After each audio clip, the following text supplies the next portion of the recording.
Mari kita berdoa. Kasih karunia dan damai sejahtera dari Bapa dan dari Tuhan Yesus Kristus menyertai kamu sekalian. Amin.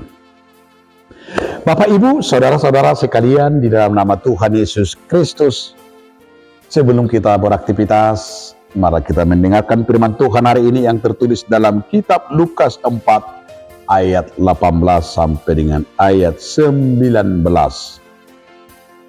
Roh Tuhan ada padaku, oleh sebab Ia telah mengurapi aku untuk menyampaikan kabar baik kepada orang-orang miskin, dan Ia telah mengutus aku untuk memberitakan pembebasan kepada orang-orang tawanan dan penglihatan bagi orang-orang buta, untuk membebaskan orang-orang yang tertindas, untuk memberitakan tahun rahmat Tuhan telah datang. Songgok do tuahu to dini Tuhani, ay dimiyahi doahu, mabuan barita nauli tu akan napogus. Disuruh doaku mamaritahon tu akan natarhurung. Asa malua, tu akan namapitung asa marnida. Baluahon akan naginosa-gosa.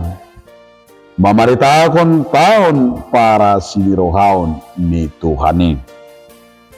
Demikian firman Tuhan. Bapak, Ibu, saudara-saudara, judul renungan kita hari ini adalah pembebasan. Setiap orang Kristen terpanggil untuk membawa kabar sukacita. Dan salah satu tugas orang percaya yang diberikan, diamanatkan oleh Tuhan kepada kita adalah membawa pembebasan. Membebaskan orang-orang yang buta, membebaskan orang-orang yang terpenjara, membebaskan orang-orang yang dalam kemiskinan, membebaskan orang-orang yang dalam kebodohan. Maka dasar sebagai kita orang Kristen terpanggil di dalam dunia ini bukan hanya sekedar kalau kita katakan akulah garam dan terang, tetapi kita harus betul-betul menyempurnakan garam dan terang itu adalah di sini disebut sebagai pembawa pembebasan. Karena banyak orang Kristen tidak mengerti dan tidak memahami panggilannya, tujuannya, pekerjaannya, arahnya untuk apa.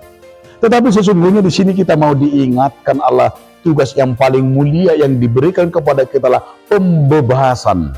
Maka disebut di sini tahun parasirah, tahun pembebasan.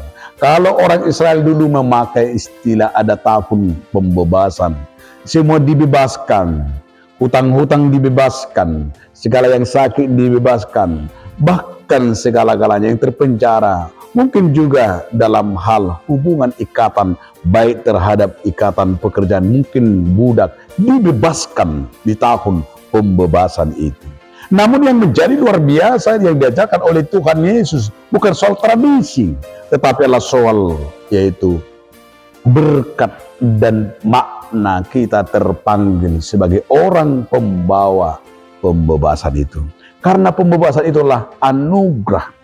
Pembebasan itu adalah sebagai amanat yang luar biasa yang kita terima. Maka setiap orang percaya yang diberikan kepada kita untuk membebaskan dan menyembuhkan dan memberikan ketenangan dan damai sejahtera.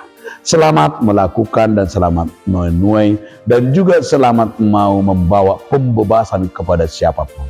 Amin. Terima kasih Tuhan atas firman. Amin.